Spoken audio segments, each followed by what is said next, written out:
focus on your pain points in your business. Don't get caught up in these shiny toys. The entire education space is about to be turned upside down. If they're not moving towards what you're talking about now, the entire space is left behind. Builder AI, valued at 1.4 billion, and it turns out most of the automated platform was actually powered by 700 human developers. I don't think you could go to university today and learn AI. Welcome back to the Mastering Podcast. This is our bonus series, Mastering Technology, where we break down the latest headlines in AI, innovation, and tech trends shaping the future. I'm your host, Don Small, joined again by our resident tech entrepreneur, co-host, Lucas Meadocroft. Good to be here again, mate. Looking forward to this one. Honestly, the pace of change this week has been absolutely insane. Super wild. Feels like we're jumping decades ahead every single day now. Let's kick this off, Lucas. You said to me before that you subscribe to 5 different newsletters. Can you kick us off by saying what's hitting your radar this week? It's been absolutely non-stop. Like I say Google I/O, but then you've got the Apple conversation we're about to have. Then you got the OpenAI, Sam Altman conversation. Like it's just all happening at the same time. I think that everyone's racing to be the best, right? So lots happening in a very short period of time. Yeah, well, let's start with that. Let's unpack that, right? First, that hardware tease, the pendant, is it a pin? Are we getting closer to real AI integration in our daily lives? The bromance, the highly produced presentation that was done by 2 of the most charismatic people in technology right now. There's something bubbling, and I'm super excited to see what that something is, right? I guess we won't know for 3 or 6 months or sometime in the next year. Yeah, so this is the video. It's you can see they're building up to something, and we are walking towards this brand new future, and you can see the bromance, you can see the partnership. We haven't had a new interface or a new way of working with technology for a very long time. The last major revolution, we talked about the iPhone over, I was like 15 years ago, it feels like a long time ago. So I think there's definitely something bubbling in this space, and I can't wait to see what that looks like. And we talk about I/O, like I/O is input output from a technology point of view, and that's information coming in, information going out. So there's got to be a connection between hardware and software here, definitely in this layer. Some people are saying that this new collab is the iPhone moment for artificial intelligence. What are your thoughts? I'd love to hear. Do you agree? Do you disagree? You think we're almost there? Let's go maybe. I think we will be there in 6 months from now. What we're still missing is a killer use case.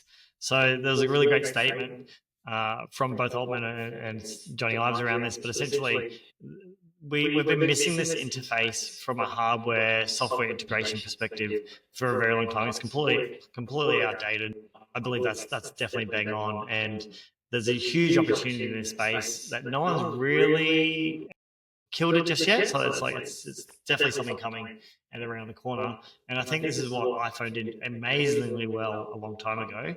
And we haven't really had that next level of innovation for a long time. So I think this is definitely the moment in let's call prediction 6 months from now. Well, talking about around the corner, this highly produced cinematic, whatever they do, I think marketing is changing. This is the new mode of marketing. When we had Steve Jobs present the iPhone, he got on stage, talked about the technology, and he just delivered that aha moment that blew everyone away. We could not even understand what was coming. We couldn't even get our heads around what was being presented. Whereas now we're being teased through this highly produced cinematic moment. Whatever it is, whatever I/O becomes, I think it needs to be a merger between hardware, voice, sensors, privacy, and deliver real value. It has to be what the separation that iPhone did from everyone else to how they sort of took that quantum shift in technology. It can't just be another fancy wearable. It's not going to land if it is. Yeah, 100% agree. It's got to be that full integration layer between hardware and software, and bring that into us, I guess, how we live with it on a daily basis, right? So what I love about this, let's call it conversation of what this becomes in 6 months from now, but OpenAI already owns essentially the share of the ecosystem of people using AI. Like you go to the barbecue, I think I mentioned this, you talk to your friends, and you ask, are you using AI? And they go, yeah, I use it every day. Or what are you using? ChatGPT. It's the only thing that people talk about, ChatGPT, AI. So I think we already live with it from that perspective on a daily basis. This is next level, and this is like a full integration hardware conversation. This is going to be absolute game changer, and I can't wait to see what Johnny Ives and Altman bring out in the coming months. So what you're saying is OpenAI already owns the software mindshare. Now it's about owning the body. So and how we live AI every day. I agree. If anyone can do it, it's going to be Altman and now the genius of Johnny Ive joining the team. So let's hope. Going from potential to a shocking story, I want to pivot to this story. I'm still trying to get my head around it. Builder AI, valued at 1.4 billion. And it turns out most of the automated platform was actually powered by 700 human developers, an Indian company. Yeah, it's crazy. It is essentially crazy. I relate this to the Theranos space, right? Let's call this Theranos 2.0, where AI, it's really much in that hype selling perspective, and people actually really understand and figure out how does technology actually work. So they sold an amazing story, and I guess people just believed them, right? This shows how important transparency is and governance when it comes to AI. Microsoft, SoftBank, even some of the top tier investors got played. I think there's a lesson here for a lot of founders and investors. If you don't do your due diligence, you're just rolling the dice. And that's the bottom line. It's an era of make believe through whether it's AI or whether it's really good storytelling. Silicon Valley was fake it till you make it. And it's gone to a different level now with the technology that's been made available to us. So I don't know if this is going to get worse or if it's going to get better, but if we don't have better transparency and better governance around AI, in my opinion, it's going to get worse. It's the Wild Wild West right now. You can do whatever you want. Let's talk about practical. If you're a business owner or an executive, where do you start with AI? Because clearly most aren't ready. And there's all of these new technologies and new companies and builder AIs coming. How do you protect yourself from this? How do you get your head around all of this? Start simple and my honest opinion is focus on your pain points in your business. Don't get caught up in these shiny toys. Don't get caught up in all this hype around AI. Just really go focus internal in your business and focus on the pain points. Talk to your staff members. Talk to, what do they love doing? What do they don't like doing? Really figure out where the frustration comes from. And in my personal opinion, focus on that first, because then you don't get swept away with what's possible and you can actually solve something immediately. There are amazing tools that you can get off the shelf for $50 and create massive impact in your business, and do that from an experimental point of view, but really focus on that frustration and just solve that one pain point first, in my personal opinion. And if you don't have someone internally who gets this, you should hire a consultant or upskill your team. If you don't, your competitors will. I think that's where it's coming to. So let's just extend on that a little bit too, Lucas. You work with a lot of businesses through Crofty. When should a business leader put their hands up and say, yeah, I need some outside help, or bring in outside help? Great question. And I guess we get asked this a lot, right? Honestly, when things feel like they're moving too quickly and you don't know how to keep up, it's a really good sign. Or you really want to push the boundaries and you want to expand nationally, internationally. When things are moving fast, it's like, oh my God, this is too overwhelming. It's a really good place to get us in. We've also seen the opposite direction where, you need to start cutting costs because of the way the economy is going. But, that hyper focus, hyper growth is a really good starting point. We're seeing this, if I pinpoint a pain point, right, we're seeing this massively, say, in the construction industry where you do a quote or you do an estimation, and typically it takes sometimes 3 days to get that quote or estimation out. It's very much, back to the old way or the old school way of doing it, pen and paper. And so you can actually turn that around really fast and actually get those quotes out within minutes rather than three days. We're seeing this in law firms. Like, it's just anything that's administrative, a huge opportunity. And we already know there's a better way of doing it, right? So why don't you just start? So just being super focused, do you have any examples where you can give us where you've had to step in? This is what we do on a daily basis. Right? So doing a lot of quoting, estimating, I just spoke about. We're doing a lot of tender writing. So typically a tender can take 3 weeks to 6 weeks, and you typically have to bring, say, 15 different team members involved to be able to write a tender, look at a previous tender, put together and write a new tender. A lot of hours. We've done this for a few clients now, but essentially bring that say 3-week or 6-week process down to 1 hour to 4 hours.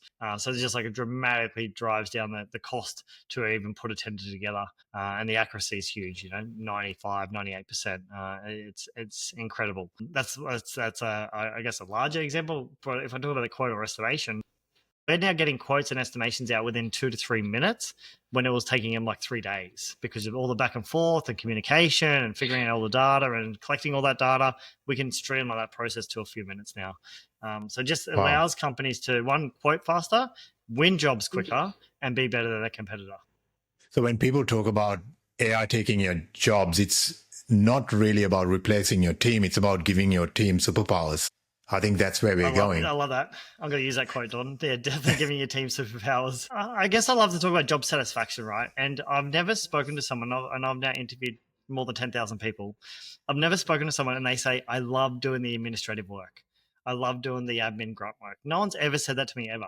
They typically are there in that role because they love doing what they do and what they are amazing at and what their expertise in. They don't want to do the grunt work, so why would you? Imagine if you can get better at what you love doing and you can get more out of the people producing what they love doing. But there's another big trend that I want to cover. It's a skills gap. With AI coming, there's this report that came out from McKinsey that said that there's only 17% of our executives are prepared for AI. That's a massive skills gap. Totally. And on top of that, there's we're in Australia, right? But I'm not sure about US stats. But in Australia, 40% of Australians are only thinking about adapting or embracing AI. There's a massive opportunity in this space, right? And so I'd love to dive into what you guys are doing at Desert and how can you help with this skills gap, because I believe if you have an MBA and AI, you apply this in real business and in real projects and real outcomes, this will change the entire opportunity, I believe, for everyone. There's a huge economic shift coming. In the next 5 years, there's going to be $15.7 trillion added to the global economy. That's absolutely mind-boggling. So that's exactly why we've created the MBA in Artificial Intelligence. It's designed to be applied up to date and fully relevant to the challenges that the leaders are facing right now. And unlike traditional MBAs that rely on outdated studies and exams, this program is 100% project-based. That means everything you learn gets applied to your current role or business in real time. You're not writing essays on what Coca-Cola did in 1986. You're solving today's problems, today's AI challenges that are relevant to your industry and to the job that you're doing. So we've partnered with top institutions like the University of East London, Rome Business School, to deliver these programs 100% online. We are not an online university, and that's one of the biggest misconceptions. We are working with these large universities to deliver this very unique program, giving global access and real-world relevance to our students. The other part is we also integrate live industry mentoring, temporary AI tools, and leadership projects. So you leave with not just knowledge, but also with capability. And the best part is no exams. You'd love this, Lucas. And, we do lectures. They're all delivered in a virtual environment. You don't get marked for attendance or penalized for non-attendance. All of the sessions are recorded, but you still get that real-world university experience, but with all of the benefits modern technology gives you. So just real business growth supported by a world-class faculty, a global peer network. We've now got over 300 global leaders in our faculty, from 5 Australian prime ministers to Goldie Hawn on the other end of the spectrum. And the biggest thing is making it accessible for students and breaking those barriers for entry. And the next intake for our AI MBA for the University of East London's going to be starting in September. And we've got some amazing scholarships if anyone's interested. So that's a bit of a plug for Desert and University of East London. It's an absolute game changer, man. I wish this was around when I essentially failed school. I did not want to do in life because I didn't have a traditional education as such, right? And when I was going off to university and becoming a doctor or a lawyer or whatever, and I was like, I just want to be in tech. So yeah, I think it's an absolute game changer and a huge opportunity to do. It's the real world, on the spot learning is what I think is so important, because I don't think you could go to university today and learn AI. It's like, what are they teaching you? from 6 months ago. I can't keep up with what happens on a daily basis. So how would you put that into a program as such? So I think that real world on the spot learning is absolutely crucial. Yeah, and that's the thing, right? Like with the traditional framework model of education, you miss the relevance. You can't keep up with the change that's happening. And exactly what you said, when it comes to AI, that's a perfect example of that. You have to have programs that can evolve with the rate of change. And that's what I love about this model. It's not just education for the sake of theory. It's education that creates real return. And on top of that, when you apply these projects into your business, as you're going through the program, you're actually creating outcomes while you're studying. Return on investment is from day one, not when you finish. Traditional education model is you finish, you get your certificate, which is a hand wavy sort of to say that you're now qualified to get a job. Whereas from day one, you start showing that return on investment, not just to yourself, to your business. We've had clients who spend tens of thousands of dollars on consultants to explore the same capabilities you're learning in this MBA. But when your internal leaders are trained to think AI first, that's where real transformation is going to happen. If you can do that in a cost-effective way that gives you a strategic advantage, that's, as you said, that's where we change the game. My personal opinion, the entire education space is about to be turned upside down. If they're not moving towards what you're talking about now, the entire space is left behind. We have education at our fingertips now. Now we can learn the way we want to learn. So the thing is, a lot of people don't really realize that business education is as important as anything else. We live in a society where productivity is everything. You go to work every day to earn money. You're selling something. If you're not selling a product, if you're not selling a service, you're selling yourself. Doesn't matter whether you're a doctor or whether you're an investment banker. People just hating selling is a old school mentality. It's become everyday model of human society. It's how you do it ethically. It's how you collaborate with other people. If we can teach more people how to do it properly, the better it's going to be. And that's where business education becomes really important. And it becomes important to do it properly. You know, you talk about disruption. We've been disrupting with these models for years, and these models have been there. The problem is when you try to challenge the status quo or the old model of thinking, it becomes hard. Like one of the biggest challenges we have is the mentality of an average person is if you're not spending enough, you're not getting a good education. That model's changing. Mm-hmm. If you don't wrap your head around what's happening right now, not just with artificial intelligence, education, everything else, we're going to be living in a different world in the next 5-10 years. You have to adapt and you have to adopt the new stuff that's coming. I think that's going to be really important. How fast we're moving? You say 5 to 10 years. I'm saying 2 to 3 years. Like it's moving incredibly quickly, right? So I'm being optimistic, agree, right? Because I'm too old to move that fast. So before we wrap up, the final thing I want to touch on is the big song and dance that Apple does once a year, WWDC 25. We got the new iOS. What a huge quantum leap. They changed the numbers and painted the house clear. I don't know what that is. Transparent. Call it whatever you want. So a coat of paint and a change of numbers. That's supposed to get us to spend another few $1,000s. In my opinion, I'm hoping I'm correct. Stability. You know, we've seen a lot of rapid changes in the recent times from Apple, and everyone in the community has been unhappy because they've tried to move fast. They can't move fast and shit breaks. And so I'm hoping with this latest announcement, I mean, stability. Is there any innovation in the latest announcement? In my opinion, no innovation. I'm okay with that if it means we get stability and they can innovate next year onwards. But what really surprised me was the doubling down on Siri and the AI announcements that they made last year, which they didn't deliver anything on. Well, what they delivered didn't do much. And then they doubled down on it and then went really hard. Instead of saying, we stuffed up, they said, we know exactly what we're doing when everyone else has been criticizing them. Is this another Apple moment where they're going to change or prove the rest of the world wrong? Or is this the last hurrah? When was the last time you heard one of these big giants apologize to the world that they stuffed up? Never. So I don't think you'll ever hear someone apologize. I think their way of saying, in my opinion, we're putting stability in place is them acknowledging they stuffed up. That's a good point. There were some good points, though. For me, there's a couple of good moments. You know, they did introduce some technological advancements that's been in other products that we haven't seen in Apple. So for the Apple ecosystem, those new introductions were good.